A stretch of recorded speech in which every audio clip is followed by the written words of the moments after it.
Yung mga sir, bali Toyota Corolla na galing pa si sir ng Santa Misa. Ang problema nito yung RPM at saka speedometer. Yan, bali matagal na sa ito sir? 1 year. Pandarin ko lang sir ha, saglit ha.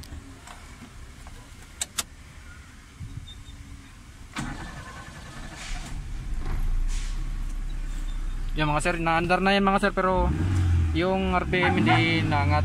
Pati yung speedometer daw, sabi ni sir, hindi daw naangat to. Yung mga number sir, nagana naman. Oo, number na. Pati yung mileage, nagana. Yung ano lang talaga siya. Yung needle lang talaga, hindi daw talaga naangat, sabi ni sir. Pero yung counting ng kilometrahe, Ito. gumagana. Yun. Bali isang taon na sa ito sir, na ano. Pagkabili mo sir, ganito talaga, hindi na nagana. Hindi ko napansin eh. Hindi daw napansin ni sir nung binili niya, hindi pala nagana tong dalawa. Yan, buksan natin mga sir para malaman yung problema.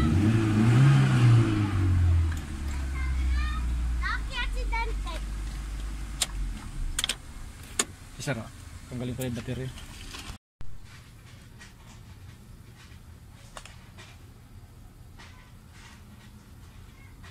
Si sir, yung ano, sunog sir. Dalawa. Yung spare na naman yan. Meron sir. Paano nasusunog yan sir? Sa katagalan sir, kalungan. Buibigyan na natin.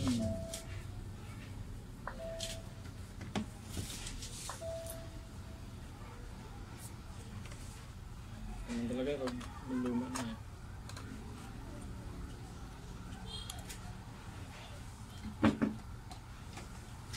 Sa luma naman, hindi naman ako nag-i-expect kung anong basta yung makina lang talaga niya.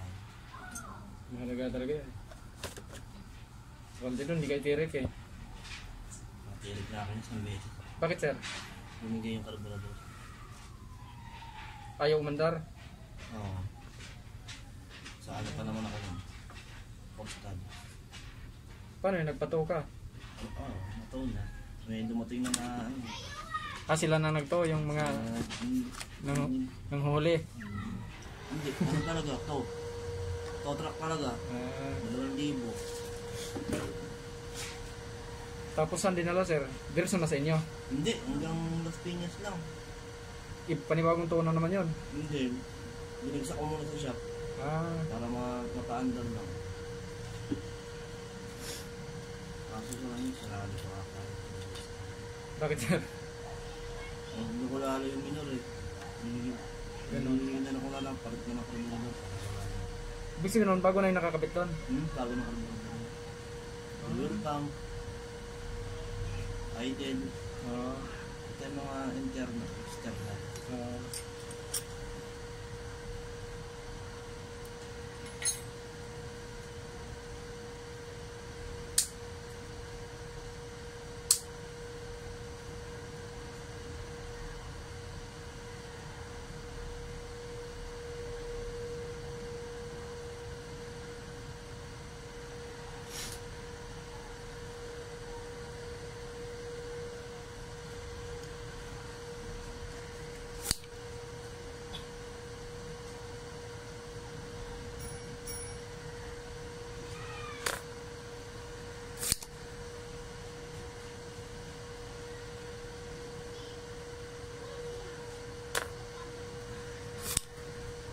May isa pa nga kasunod sa inyo, papalalamog lang daw.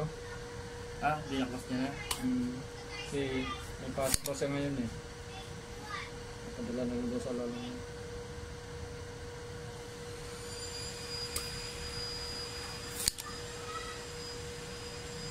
Anong oras na ipad? Sila saan? Manila din daw siya eh. Hindi naman sinabi kung saan sa Manila. Sabi nila Manila daw siya. Nalaman niya, nalaman niya.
Ano bang problema sir pag extract eh? Bakit yung iba ayaw ng... Bumbog yan. Ay, oo nga no. Araw-araw kasi biyahe no. Malalaman niya naman, yung mechanic ako, ano niya, alam niya pag extract o hindi. Sa wiring. Ah, kasi may mga binabago kasi dun eh. Oo. Yung nilalagyan ng sa metro no. Pero, tsaka, sa tining ng makina, ito kasi matining pa makina yan. Siya yung tumingin nito sir nung binili mo. Pinasilip ko sa kanya. Eh, sabi niya, nung nalaman niya na hindi siya cable, nung nalaman niya electronics, sabi niya, hindi ko, ano yan, electronics na yan. Kasi nung pagkabukas na ng ano, akala niya kable eh. O sa transmission mo kasi makikita yun eh. Kaya pagtingin niya naka-wiring, ay hindi.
Yeah, mga sir, yung ano, yung RPM ng Corolla ayos na. Bali, itis drive na rin namin ni sir para malaman dito actual sa sasakyan kung gagana dito. Kasi sinimulit ko kanina yung speedometer, gumana naman na. Pero i-actual test lang namin dito sa sasakyan. Yan, nice na yung RPM. Good na. Smooth yung palo niya. Test drive namin. Sige sir.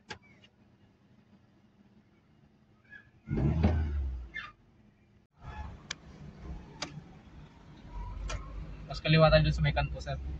Kanto na yun. Basta mga sir, yung ano, yung speedometer, gumana na rin, pati RPM, yan. Yan sir. Ito kasi galing kanina eh. Ah, dito sa maliit na yan. Kaya kasi tinuro ng weight. Oo. Maloko rin yung whiz eh. Yan, ayos na. Bali nilang makabirit ng gusto kasi masikip yung daan dito eh, Dasma. Goods na goods. Yan. RPM, ayos na. Hindi na mahirapan si sir magtimpla ng minor.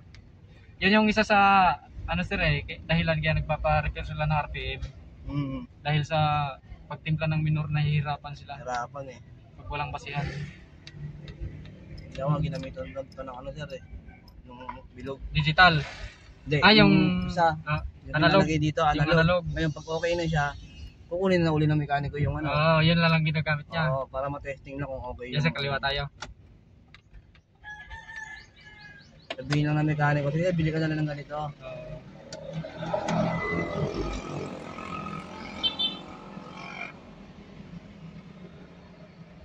Thank you. Ako magbigay.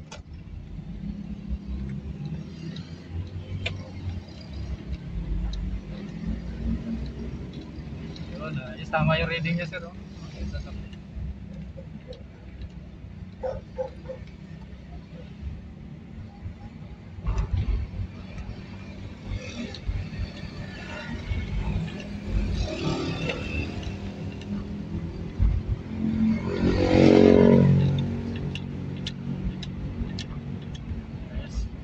Diyan na lang tayo sir, kaliwa na lang tayo dyan sa may puno. Yung may puno na yun.